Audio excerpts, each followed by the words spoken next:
We are here now with our Unemployee of the Week. We're talking to Jennifer McVea. Where are you right now? I'm in California. Really? Where in California? San Francisco. I love San Francisco. I do too. I lived there for a couple of years. Yeah? Yeah. So you're at home today, obviously.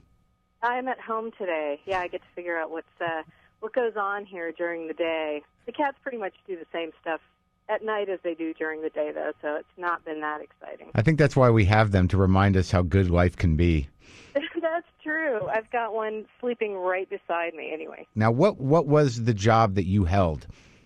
I had basically an administrative kind of customer service type job where I did a little bit of everything kind of in a small business. There were 5 of us in the office, basically, and it was like a high-end design business. And what happened? Well, about a month and a half ago, we all got our pay cut by 20%. Basically, no business coming in, very little. We just saw it decrease by probably 60 to 70%. Wow. Yeah. And were most of your clients, were they private clients, or was it industrial? Like, did you supply offices?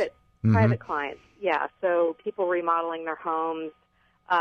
Mostly the clients were designers and architects. So it's interesting. So then you're actually a victim of the ripple effect of upper middle class to upper class people losing their money. Yeah, which is really weird because I've sort of been in this field a long time, about 10 to 12 years, and when the .com bubble burst, the people with tons of money were still had tons of money, but it seems like it's really different this time. Well, now it's hitting everyone, and it's unavoidable, and everybody is frightened. So, What are you doing now? So now, I'm in the process of like updating my resume, which I haven't had to do in years. I recommend that everybody do that before they lose their job. Looking for work, a lot of the stuff that I'm finding that, I'm sort of qualified for is like $10, $11 an hour. I have a friend who went to law school and is applying for jobs that are, she's really overqualified for, and they're like, well, we got 2,000 applications for this job. Wow. If you send across your application, then we'll call you. So with your skill set, what are some of the jobs you're thinking about? Same industry or any industry that would require what you do? Yeah, kind of anything sort of administrative, but I'm thinking maybe I'll go back to like community college and learn a trade or something like that. What trade would you learn?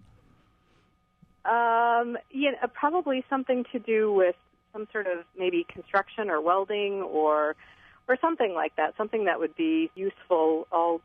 Yeah, I personally think that there can never be enough women welders. My mom welds. Yeah, actually. I think it's great. And so welding. So like, if you had any choice of jobs, what would that be? I think I'd like to work outside and do like habitat restoration stuff. That stuff doesn't pay well or anything, but you get to work outside and you get to do cool stuff. And I'd like to stay in the Bay Area. There's lots of stuff going on in the Bay Area. Wow! And I volunteered a little bit for some of that stuff. If I could get a paid job. Yeah. Well, that's great. So who knows, maybe in this time of economic fear and insecurity, you might end up doing exactly what you always wanted to do. I'm hoping that's the case. Well, I really appreciate you being part of this, Jennifer McVea, and I wish you the best of luck. Oh, thanks a lot, Marc. Take care of yourself.